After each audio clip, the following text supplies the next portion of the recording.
If you're on that other one, seeing that other one, tell them to look for another show on there. Good morning, everybody. We're having a little trouble this morning, so hang with us. I just told everybody to. So I'm in one, and I just told everybody to go over there to the other. And now that show is going live. Yeah, that's the one we're in. No, I'm totally there's another one going live. I don't know. We get to be in two places at one time. Okay. Yeah, see, this says we're live here, but I'm not. Let me look here, see what we got. Oh, it's weird. I don't know. Huh. Well, I'm going to stay on this one. Well, the one that I commented on and told people go to the other one is live, and I don't see the other show. Maybe that's the one I'm on. Okay, I've got 7 watching on this one that we're on. Yeah, I see 7 too. I'm sorry, link at 5. Exactly. Al's got it exactly right. What the? Yeah. We don't know what's going on, guys. We're going to try and do this, but it may not work. I don't know. So if you missed part of the show, you may have to watch the replay if you want to see it. Anyway, we have Mark Pruitt on again this morning. We asked him back. He's with the CB&Q in Wyoming. And if you haven't been to Mark's channel, you need to go over there because he's got some. Really, the highlight of his videos are his intros. Oh, thank you.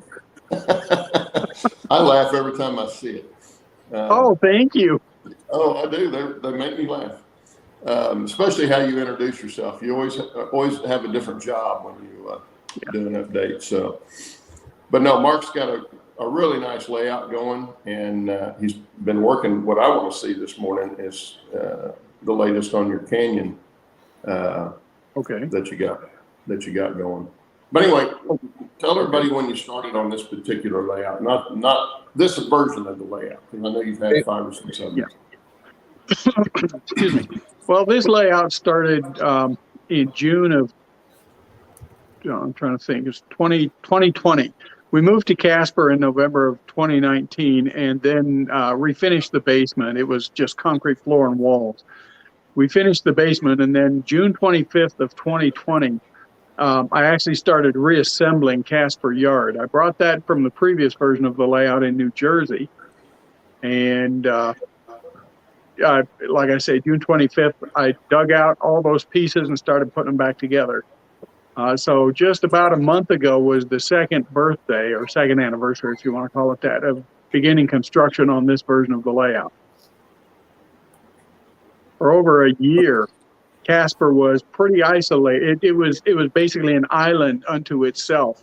There was no mainline connection either direction. About 8 or 9 months ago, I started expanding westward out of Casper towards Powder River and the Wind River Canyon and locations west and north of there. And that's some beautiful country around there. Now, I've not been in that exact area, but we went through northeast Wyoming on this last trip we took over by Devil's Tower. Yeah. And it's just beautiful country, as was a lot of the high plains coming from Glacier National Park down through everything. We really enjoyed that part of the trip. A lot of stuff, a lot of road and not a lot out there, but you got some beautiful vistas and stuff. So it's really pretty. Jerry, I think I put his link. It should be in the comment or under the comments or at the comments in the description. That's what I'm trying to think of. In the description, okay. Yeah, it should be in the description if I did it right. Now, changing all the stuff I did today, it may not be. I'll check after the show and try to remember to put it in there if it's not. You know, just a quick thought. Maybe you should make one of us guys a moderator so that we could add links. You know what I'm saying? You have to do that through through Yeah, YouTube. you should already be one. I'm not, but that's okay. I mean, well, that's Claude's fault because you should. Yeah, we never bothered with that. Yeah, That's all right. So, Yeah, we never had Anyway. a problem, so we never Yeah. needed a moderator. yeah. So anyway, Mark, if you would, give us a little tour of what you've got there. Okay, I'm gonna have to take the camera off the tripod. So if you're prone to motion sickness or vertigo, you might want to close your eyes for about 10 seconds. Yeah.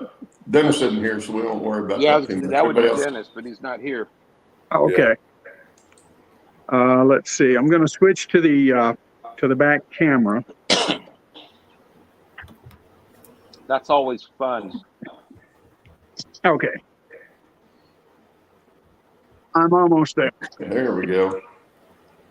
Okay, well, this is Casper Yard, and that is that's what I brought with me from New Jersey, although it was about half as complete as it is now. There was no ballast. Excuse me, the icing rack in the background there and the tracks and all that were not in place. The engine terminal down at this end was constructed, most of it. The holding tower and the you can see them back there. The Standard Oil loading racks were not in place, and nor were any of the back tracks, the industry tracks. The backdrop for Casper is of Casper Mountain. And what I did was I went out on a really nice day, June of last year, and took a whole bunch of photos of the mountain. I drove from one end of town to the other for over about a period of 3 hours and just took photographs out like mad.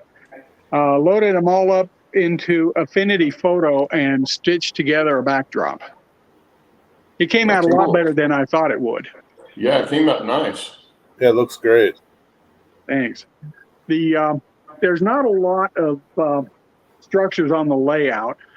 For years and years, I've been so busy building and tearing down layouts, doing track work and bench work and all that, that I've just never built much in the way of structures. But I am getting there. This last couple of months, I've started concentrating on rolling stock and structures. Late last year, well, sometime last year, I built what, I don't know, can you read that label or is this backwards? No, it's just a little shiny. It's hard to see. It's showing up backwards on my screen, but that's called Rocky Mountain Drilling, and all of the industries on the layout are, well, almost all of them are actual industries that were in the area, in the different towns. Casper is 100% all industries that were in place in the 1930s, 1940s. Well, this kit is an old kit out of the 1950s, the Rocky Mountain Drilling structure. And I found it at a train show for $3 or $4. And I found that I really enjoy putting those things together. I'm going to spin around pretty quick here. You might want to close your eyes for a second. Up in Hudson, those vertical oil tanks were another kit. They're a Campbell Scale Models kit. That particular kit's no longer made, but that came out of the 1960s. And I just finished a third one over in Thermopolis that I'll show in a few minutes. And it was another old kit, a Sidem kit that, and again, it's out of probably the 60s at the latest. I've actually got the newer version of that tank kit on my layout. They're 15-foot long tanks now, and I did them horizontally. But that's great. I didn't know there was a newer version for my layout, for the space that I had to put it in. And I love your ice rack. It makes mine look so silly. That thing's huge. That's a big ice rack now. It is. It's about 6 feet long. Now it's a Tichy kit. Before it was manufactured by CMA. I don't remember what the initials were for, but Tichy bought them out, and that's 2 of their kits. You can tell it's not finished yet.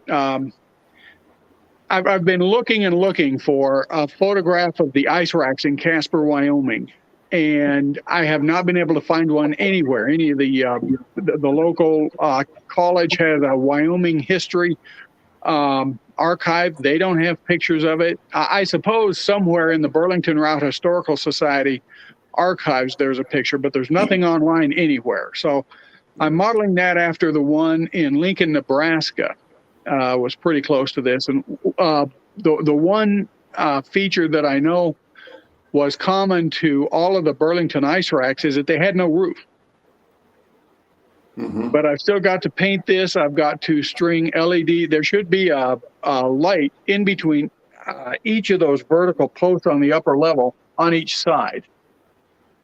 That's going to be a whole lot of fun to wire that up. That's a lot of lights. It is. One of the unique things that happened in Casper, Wyoming was, of course, at the end of the platform, you can see the ice house that hasn't been built yet. But they had a second ice house, and they used to haul ice from the main ice house elsewhere in the yard over to this ice house in order to supply the icing rack. And I don't think that's a unique feature, but it's an unusual feature. Yeah, that'd been a lot of work. It'd be a lot of work just to drag a big old block of ice down that loading platform to get it in a car. Yeah. So, hey, Mark, I have a question for you. You're prototypical to Casper, Wyoming area? Yes. So what would have been coming out of there that they needed ice for? Well, there was a little bit of local. There was a lot of stock that was being hauled out of here, and I think at some point there might have been a small meat packing plant. Okay. But mostly this was just true trains would come through Casper. Lincoln, Nebraska was one place with an icing rack, and then they'd run down the line to Casper, have to ice up again, and then move on west. I got you. Okay. Let's see. We'll move on down the line here just a little bit. Hope I'm not making anybody too dizzy. I'm already dizzy anyway. Oh, well, okay, no problem then. This is the engine facility, of course. I think you guys saw this last time. This is the roundhouse I built twice, if you remember that. It converted back to kit form. It's pretty dusty right now because I've been working a lot on the Wind River Canyon. At this point, we're getting into the route westbound to Powder River, Wyoming. This is the area I've been working on. It's a pretty stark switch from the Casper area over to the line to Powder River. That'll all be kind of blended together, so it's not so obvious. But roughly along that line is where the fence line is going to be for the Standard Oil Refinery and the Burlington yards. I'll try and blend that in so it's not so obvious. But now this area is, like I say, the area I've been working on. That's pink foam that's been roughed up with a Sureform tool, and then I put a thin wash of hydrocal plaster over the top of it, so it's very solid. And then on top of that is tile grout, and that's as far as I've gotten. I'm about ready to start putting static grass down for some of the prairie grass. I'm kind of holding my breath on that one because it's a little bit sparse, and it's kind of funny because you can find a lot of really fine mist sprayers now. But what I need is something like one of the old vertical pump Windex spray bottles, because they just kind of spit out a really coarse mist, and that would be absolutely perfect to leave a lot of bare ground in between the clumps of grass, and I can't find one anywhere. But if we move on, you can see the track is taped up to kind of protect it. Oh yeah, and you definitely want to do that when you're plastering. Yeah. Moving on down the line, this is all the stuff I'm getting ready for the static grass, so I've got it all laid out here. But you can see I dyed the hydrocal a little bit so that if it gets chipped, I don't have a big glaring white spot. But I'm not too worried, like in this area, I'm not too worried about the variation between the colors. I just mixed in very roughly, obviously, the same colors to dye the plaster. But by the time it's covered with the tile grout, it's pretty uniform anyway. And with the static grass and then the sagebrush and everything else will be on there, I'm hoping it'll come out okay. So is this going to be all prairie? Yes.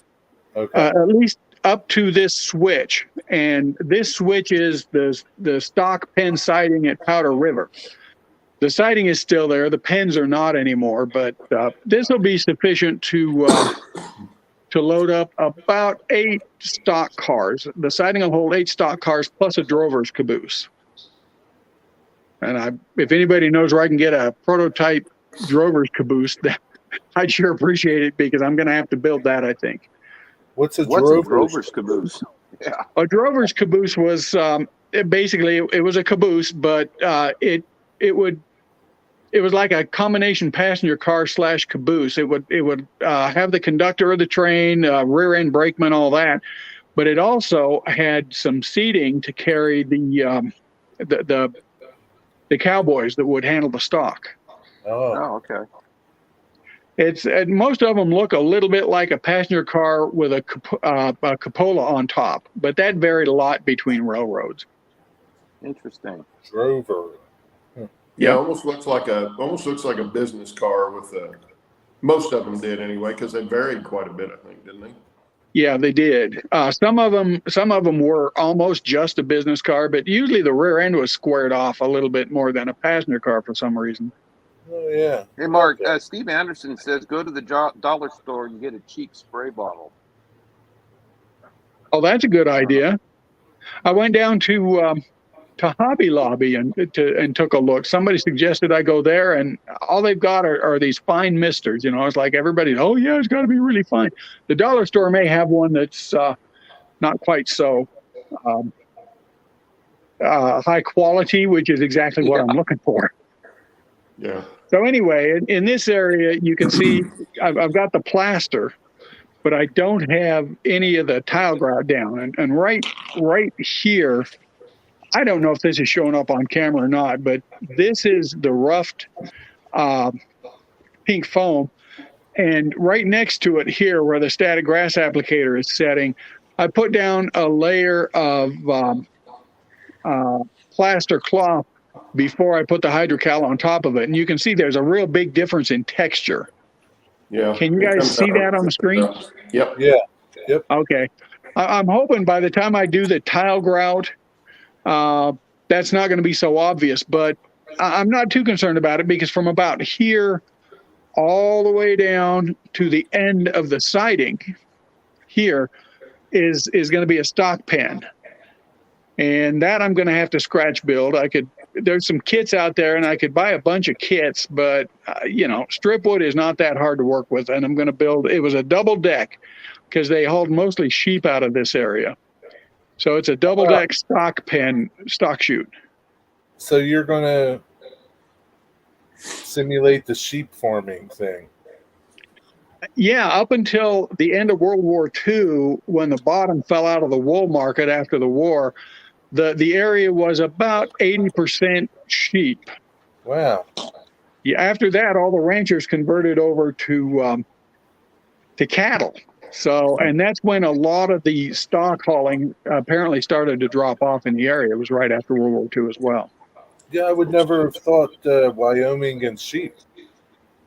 Yeah, I didn't know that either until just a few months ago. I learned that when I was doing some research over in Douglas. That's pretty interesting. Yeah, we saw some sheep in. It was up actually in Montana, but just before we got to Wyoming, there's some people up there had some sheep. Yeah. Recently, Steve Anderson has a question. Are you going to put quail and antelope in the prairie? Well, maybe not quail, but I'll substitute some pretty good sized jackalope for them. And there may be a few antelopes. I'm sorry? That's better than Bigfoot.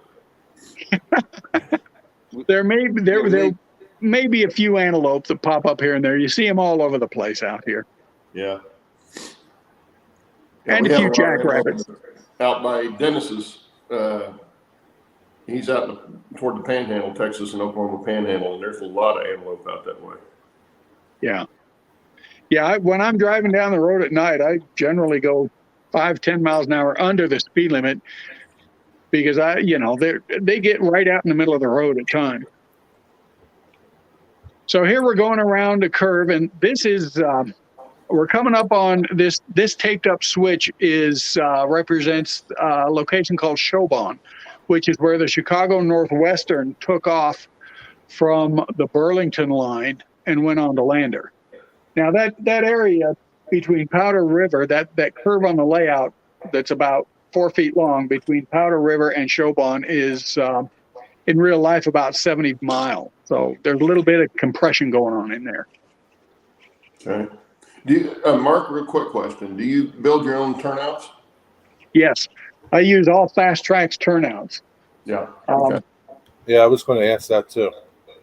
Yeah, I really like the Pico turnouts with the over-center springs. I guess several manufacturers have them now, but I've had much better luck with the Fast Tracks turnouts. The rolling stock rolls through much smoother than they did any commercial turnouts I had at the time. Yeah, I find that too.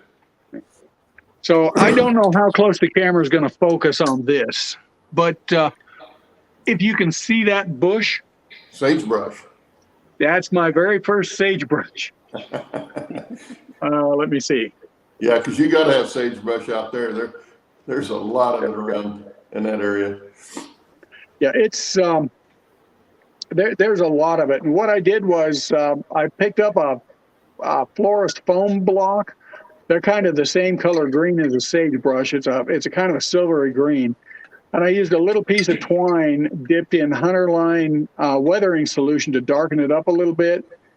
And then with some Super 77 spray adhesive on the armature, I dipped this thing into a baggie with the ground up florist foam, and it came out pretty good. So there's the first one, and I've only got about 10 million or more to make for just this small area. Oh, yeah. Nice. Well, I found some, finally found some sage ground foam. And I can't remember. I think I got it from Scenic Express. But it's a sage color. I've been looking forever for it. So I'm going to use that on mine. But, yeah, it'll take a lot of it to cover that. Oh, yeah, it will. I'll take a look. And the sagebrush is all over this part of the country. So yeah, it's not just this small area we've been looking at. It's got to go through all the other peninsulas on the layout, too. Yeah, because we started running into sagebrush in Arizona and, New Mexico and Arizona. You'd see a little bit of it. And then it got thicker as you went north on the east side of the Pacific Range. If you were east of those mountains, that's all you see is sagebrush everywhere. Yeah, it's probably other than the prairie grass, it's the most common vegetation in Wyoming. That's for sure. So we're looking at Showbon at this point, and the switch, the track in the background runs off to that's the Chicago Northwestern that runs off to Riverton, Hudson, and finally terminates in Lander. And the track in the foreground that goes into the curve, this is the entrance to the Wind River Canyon. The track in the foreground is the Burlington line that runs on to Thermopolis and finally north into Laurel and ties into the Northern Pacific. Now that opening in the background is that's not supposed to be a tunnel portal, but I had no other way to get the track out of sight. The Chicago Northwestern line runs through the entire canyon behind the scenes and then up and pops out on the second level right where we're looking at right now. And then it continues on, since I'm over on this side of the layout anyway. It continues on into Riverton first. And this is Riverton. All these titles are backwards on my camera. Are they backwards on your screen? Nope, it's the right direction. Oh, that's weird. Okay. Anyway, this is the town of Riverton. One thing I've tried to do, although I've had to compress a lot, is other than Casper, which just generally represents which end of the yard, the engine terminal is on, and the ice house and the standard loading racks and all that. I've tried to model the track arrangement in a manner very close to what was actually there, and that's the case here in Riverton. Some of it I've simplified, left a couple out, but Riverton had basically one spur, and I look at Sanborn maps to figure this out. They had one spur that's arranged kind of like that, and several industries along that spur. Now, this is a mirror image because in real life, they'd have all been on the aisle side of the layout. You wouldn't have been able to reach across the industries to uncouple cars. This is also, you probably can't tell this, but the line up through the Chicago Northwestern is all code 70. And in Riverton, the siding and the industry spur and the turnout to the industry spur are all code 55. Ooh, ambitious. Well, I thought it might look really sharp, but I'm not really going to be able to tell for sure until I get the finished scenery down in the area. Yeah. Well, but I wanted to give it. The thing about the smaller codes is they're so much shorter that you have to be careful with your ballast, especially between the rails, because you don't have as much height above that. Oh, and while I'm talking, Jeff, railroad enthusiast, has a question. Will you run Union Pacific locomotives to blend in with the mountains? How long did it take to make the big mountain with the tunnels in it? No, Union Pacific never ran through this area. I do have one Union Pacific Northern on the layout in a static display. It belonged to a friend who recently passed away, and his wife gave me that locomotive after he had passed. That'll be on the layout, kind of like if you're, as a static display. But so far, the mountains, let's swing back over to that area. This is the south end of Wind River Canyon. And the mountains have taken a couple of months to do to this point. What I did was, I'm going to swing around a little quicker here so you can see. I cut up pink foam and stacked it up like you can see here. This is kind of the central area of the canyon. And then I covered those with plaster cloth that I got from Amazon. It's a lot less expensive than buying the smaller rolls from some of the model railroad manufacturers. It's interesting. It's interesting how you do your foam over there. That's a pretty good idea. Well, in the areas that are already covered up, it was a solid wall. Okay. And then a friend back in New Jersey I was talking with, he recommended something like this, the open cribbing style. Yeah, and a lot of foam. Yeah, it saves material, that's for sure. Yeah. So I put down the plaster cloth, and the reason I haven't gone further is I ran out. And then on top of that, I painted hydrocal, again, dyed kind of a dirt color. This will all be covered with tile grout and mostly rock castings. And then, speaking of rock castings, these were my first few attempts at making rock castings ever. And I think by the time they're painted and, stained and painted and blended together, they'll look okay. This actually, I'm trying to, what would be the term? I'm trying to represent what was actually there in the past.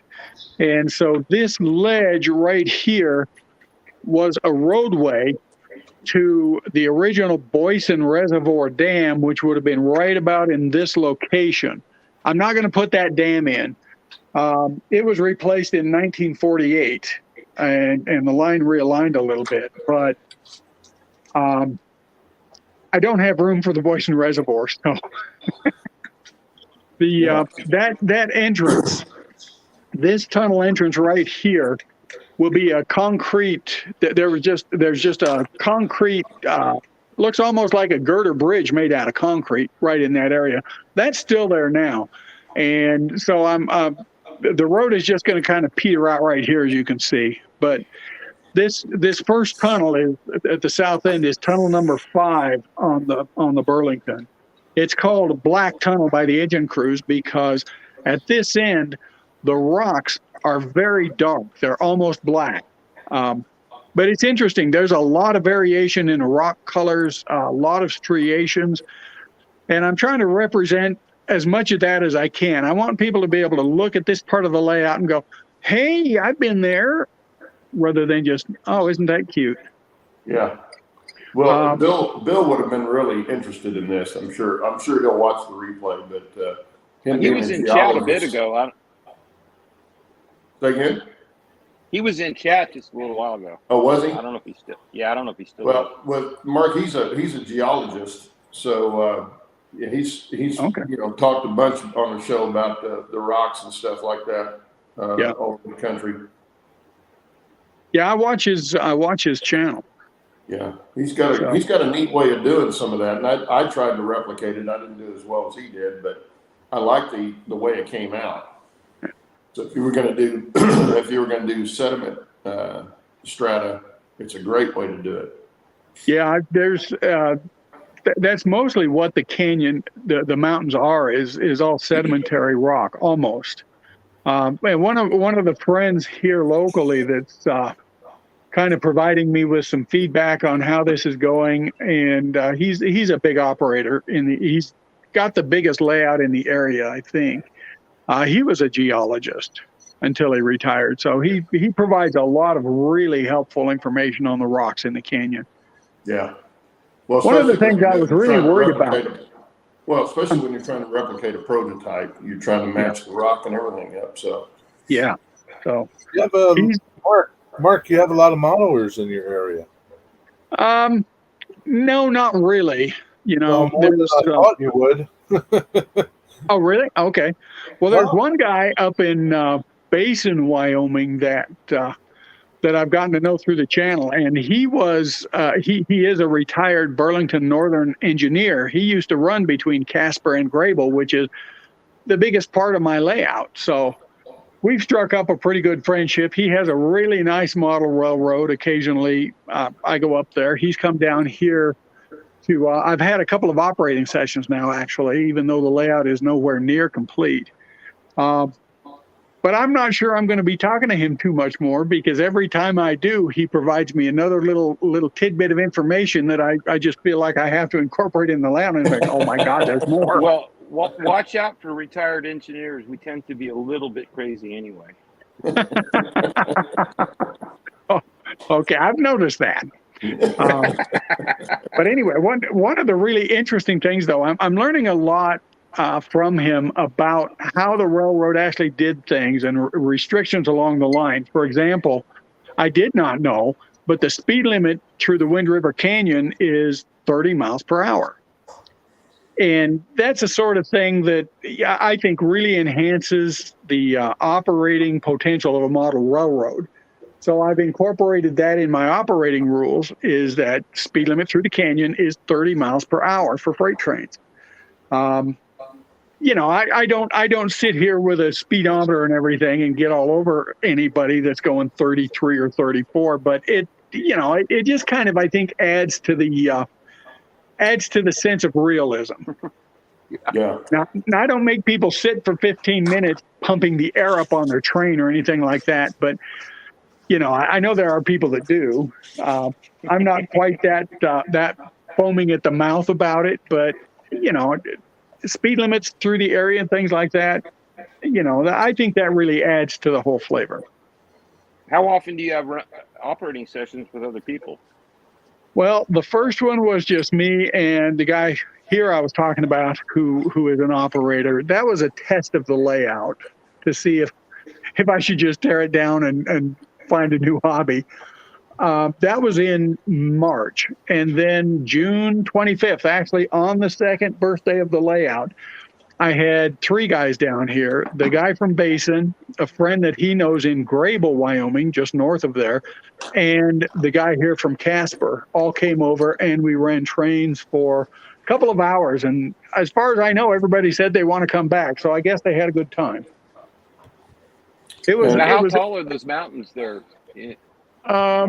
Well, let's see. The peaks right there are about almost 6.5 feet above the floor. Okay. I was going to extend those all the way to the ceiling, but it didn't seem like it was really going to add a whole lot more to do that. If you're focused down here on the trains, then you're not looking that high. It's high enough that it makes the trains look a lot smaller. So yeah, they would be a lot of work to do that.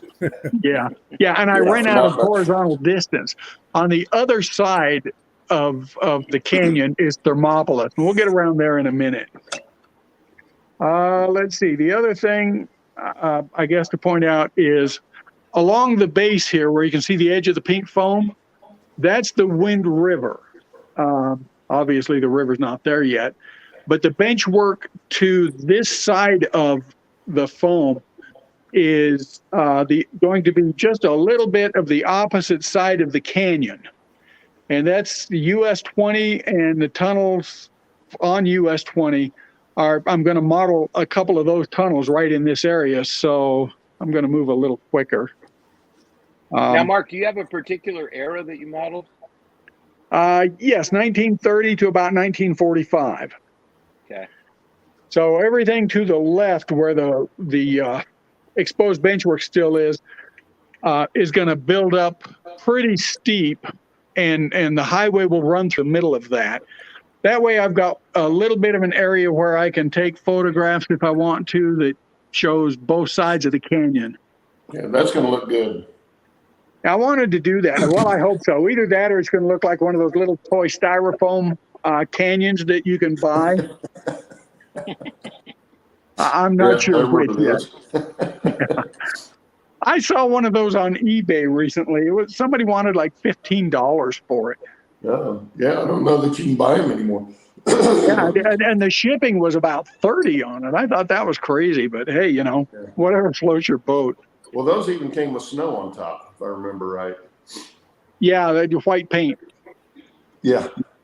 It was cast in, and it had white paint. It had a few brown rocks and then some green around the bottom. Yeah. That's Exactly. probably what this is going to wind up looking like. No, that's going to be pretty awesome looking. Well, I hope so. And that definitely makes a good view block too. Yes. Well, let's move on. I'll take that as a cue to move on. This section we're coming up to is just I ran out of foam. This will all build up. There'll be another tunnel right in this area, a shorter tunnel, and I'm going to model all 4 tunnels that go through the canyon.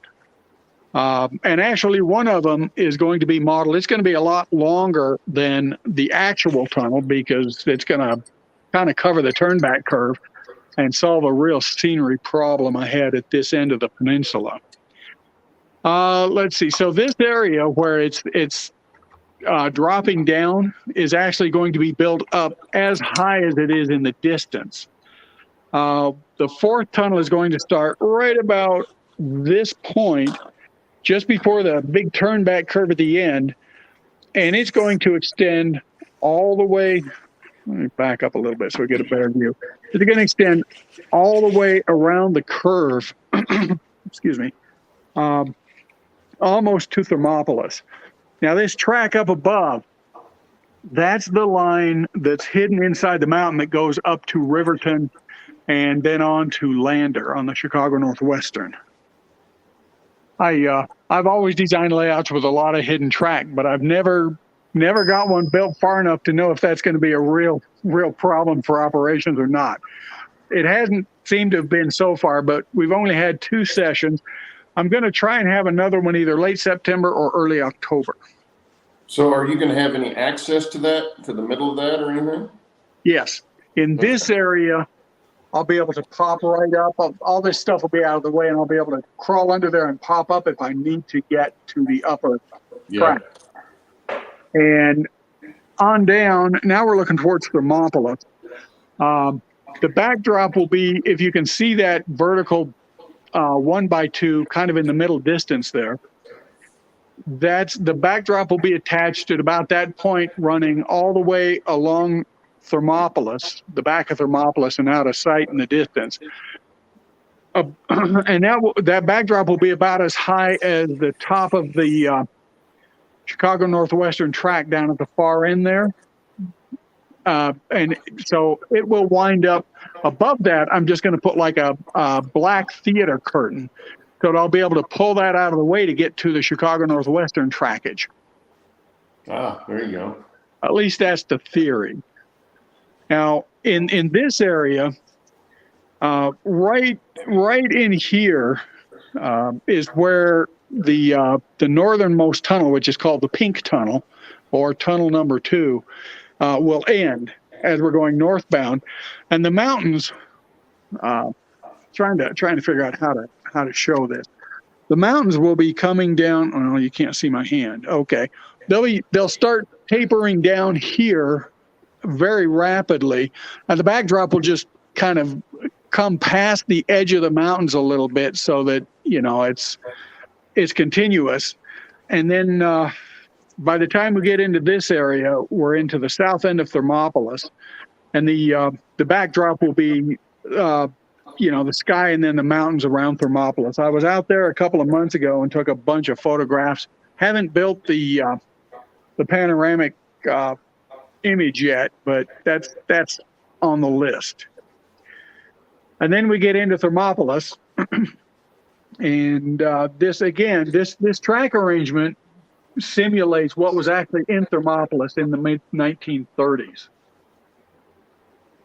So, yeah, it's unfortunate, but there's a wall right there, and on the other side of that wall, we'll see in a minute, is the house systems, the furnace, the hot water tank, all that kind of stuff. Unfortunately, house builders just have not learned that they're very inconveniently placing this stuff for model railroaders. You need to get the word out somehow. It is right in the middle of the room. This wall was there, and the water line comes in against this wall, and all that kind of stuff. So I just had to deal with it. So what I did was, because it would be very severely limiting to simply avoid that area completely, it's set up so that you can reach in past the wall to get to the different switches, the turnouts and everything else, and you just kind of work around this area. The most difficult part is going to be putting scenery back in that area. Let's see, there's a view looking towards the furnace on the wall just a little bit, so you can see kind of what's in there. Mark, Steve Anderson wanted to know if you were going to put extra retailers in the hidden section. I think he means re-railers, but retailers can be interesting too. Yeah, I did, and I've got a whole bunch of them. All the hidden track is code 100, by the way. I used to. As a matter of fact, there's one of the re-railers now. And I've got these spaced periodically along the Chicago Northwestern, and the staging tracks also, when I get around to building them in 30 or 40 years,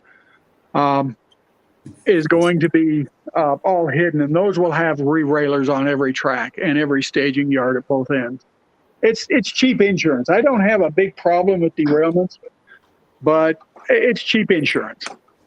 Yeah. You can never have too many re-railers. Yeah, that's true. Especially when you do work like I do. Or lose them, like I do. Now this is the latest. This is what I've been working on for most of the month. The Todd Brothers Pallet and Crate Company. This is that Sidem kit I was talking about. I just finished this up, other than a little bit of weathering on the vertical walls. So that is not a real industry, as far as I know, anywhere along the line. But that's named after my friend up in Basin and his brother who lives back, I think, in Des Moines, Iowa. It's just a neat looking kit, but it. I needed to come up with a name for it. It's actually the Grand Junction Box Factory is the actual kit name.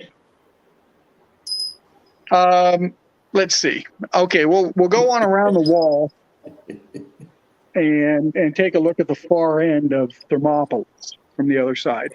Here's of course all the non-prototypical stuff you need to live. I think that's a yes, Ray. I'm sorry? Ray Bobel wanted to know if you were leaving a way to get to the water heater and HVAC. Oh, so yes. Replaced and worked on. Yes. Yeah, 'cause if you don't, you're going to be sorry. Yeah, that's right here. That's the access. And of course, it'll probably be like 2 inches too small, but I will tear out that wall before I'll tear out the layout. There you go. So here's the far end of Thermopolis.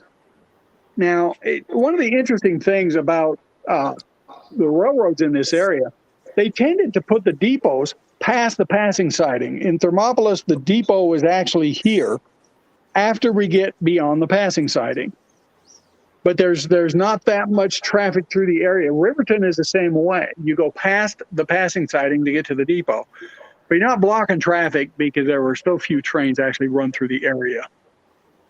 It's certainly not like Horseshoe Curve or anything like that as far as frequency of trains.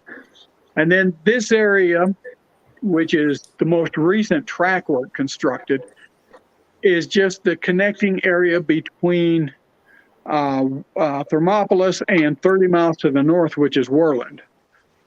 And that's kind of where I wound up. Over the next couple of months, I'm going to build this peninsula, which on the near side, which is where I'm standing, is the Worland side. On the opposite side will be the town of Grable. Now, in this corner will be the Holly Sugar Company, which was one of the large industries along the line. They would bring in just hundreds of carloads of sugar beets in the fall, and then ship out refined sugar for months afterwards. So that's kind of where we're at with I did not show you Hudson. So we'll just kind of slowly walk along. Hope I'm not making too many people dizzy. Hey, Mark, was that one of those ladder creepers that I saw there? Yes. I've got that on my wish list for Christmas. Yeah. Topside creeper. That was a Christmas gift a couple of years ago. And does it work pretty well? Yes, it does. But there's a newer version out that's a little bit more, and this one doesn't fold down. The new version will collapse flat. Okay. I wish I had bought that one. It came out right after I got this one, of course. Of course. I wish I'd have known that there was a new one coming. I would have gotten that one because this is as compact as this one gets. Unless I disassemble it. Yeah. So let's see. Am I boring you guys to death? No. Okay. I don't hear you snoring yet. Okay, well, let's see. From here, you can see we're looking back at Riverton now on the upper level, and it's above Powder River on the layout. The upper level is the Chicago Northwestern. This area that I'm panning through now is the line between Riverton and Hudson. That backdrop is basically the same as the Casper backdrop. I went over to the Hudson area and took a big panoramic photo with my older cell phone, and it handles panoramas better than the newer cell phone. So I didn't have to assemble them. I just took MS Paint, chopped out the middle, which wasn't too distorted by the sweeping around to make the panorama, and I wound up with a 30-some foot long backdrop. Wow. So, Mark, did you print on photo paper? No, I actually took it to the FedEx office and had them print it on their large format printer. I tried printing it out just to see how it looked. I printed it out on my home printer, and it looked okay, but I wanted something that looked a little better. And the detail the accuracy of the printing and the colors and everything is just so much better. It cost me about $80 to do that, but it's worth it. I think, from my perspective. Well, that's not too bad. It's not bad at all for that long one. Especially considering it is of the area. Yeah, it is actually. This is just off Rendezvous Road, actually, and just about 150 yards east of Hudson. And it's just absolutely coincidence, but the colors in the foreground scenery here in the corner are a pretty close match to what's on the backdrop. Yeah, it looks really good. I was really fortunate. I wish I could say that was all planned out, but it just sort of wound up that way. And then as we come around this curve, we get to the town of Hudson. That's where those vertical tanks are. This is not the Hudson station. This is a freelance station I scratch built 35 years ago, and I just stuck it up here because, I'd like to use it somewhere. It doesn't match anything on the line, so I may call it the Franny station and be good with that. And then as we go on around, right up in here is where the line terminates at this point. But the siding at the station is also code 55. But I was over in Hudson a few months ago, just doing a little bit of research, and discovered, that the Chicago Northwestern line to Lander was always a slow line. The track was not well maintained, and the speed limit was 20 to 25 miles an hour, all the way from Casper down the 150 miles to Lander. So it was an all-day trip. But apparently, certain parts of the year, particularly in the fall, there was a lot of freight and livestock hauled out of that area. I thought Hudson had just been like a brief stop for passenger trains along the line. But come to find out, when I was over there, I learned that they had a 65-pen stockyard, again, mostly sheep. And there was there were a lot of coal mines in the area with spurs that ran up to the coal mines. So they would haul a lot of stuff out of Hudson, which surprised me. And then from there, we'll go on along past where the backdrop is curled up here, of course. Across the doorway there to Lander, which will be basically up above the TV and the topside creeper, and that's the end of the Chicago Northwestern line. Out of Lander, they hauled apples in the fall, and there were some oil brought out of the area just southeast of Lander. So I'm going to try and model a little bit of that. But I'm struggling with how accurately do I want to represent traffic and whatnot, because I just recently learned that the Chicago Northwestern, I thought all they ever ran were 10-wheelers out during the steam era out to Lander, but it turns out they had some of the smallest Pacifics ever manufactured. They were called the Class L Pacifics on the Chicago Northwestern. And I'd sure like to get my hands on a model of those, but I'm not sure anybody ever made one. So I'm going to have to take one of the 10-wheelers and convert it over to a Pacific. Yeah. Maybe Mark someday when everything else is done. He's not sleeping. He's just jealous. Okay. And Bernard wants to know what your rise and run up the grade is. Let's see. On the Chicago Northwestern, that grade is the maximum is about 2.2%. I tried to keep it about 2%, but in a couple of spots it went up to 2.1%. What I had done was I built Casper was on casters so I could get around behind it to work, and it was pulled away from the wall before I built the Peninsula. And part of the reason for it being away from the wall is because I built the upper deck in this area from Hudson all the way down to the area over the engine terminal before I moved Casper back into place, because even with a topside creeper, it would have been hard to get up there and do that. So I wound up, when I started building the Chicago Northwestern line, I just had to match the elevations, and it wound up being about a 2.2% grade. And that's okay, because even my little Bachmann 10-wheeler will haul a 5 or 6 car train up there, and that was generally the train length. For freights, I've got a consolidation, a BLI consolidation that runs really well, and it'll haul 8 or 9 cars up that grade without a problem. Mark, what is that you have up there on that beam? Oh, that is that's the storage area for what will be the the interchange yard at Franny, Wyoming. That area is not built yet. Just real briefly, on the far wall, lander will be in the upper level, about the top of the topside creeper. Down below that will be what I call the Franny/Oren interchange yard. And that represents, on the north end, which is the left side, that represents Franny in the northern part of the state.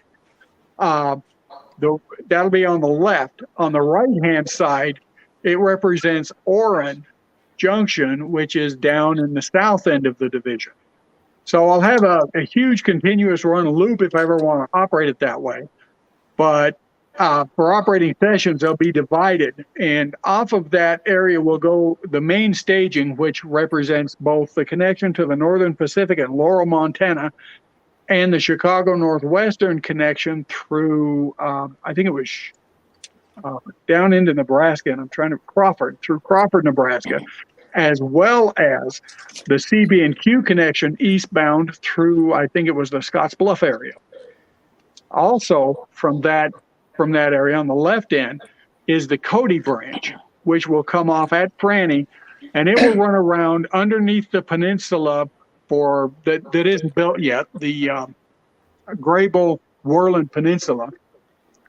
Will run around, dropping down underneath there, to finally, ultimately, come out under Thermopolis into Cody, which will be right down in that area someday.